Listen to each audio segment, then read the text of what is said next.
90% Buddhist population ఉంది.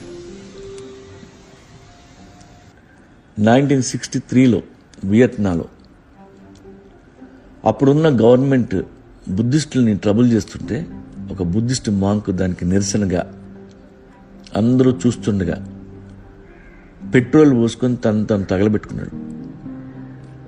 మంటల్లో కాలిపోతున్న అతను అటు ఇటు పరిగెత్తలేదు, అరవలేదు, కనీసం అతని నోటి నుండి ఒక్క మాట కూడా రాలేదు. కూర్చున్న చోటే మౌనంగా కాలిపోయాడు. నా కోసం ఒక్కసారి ఆ వీడియో చూడండి.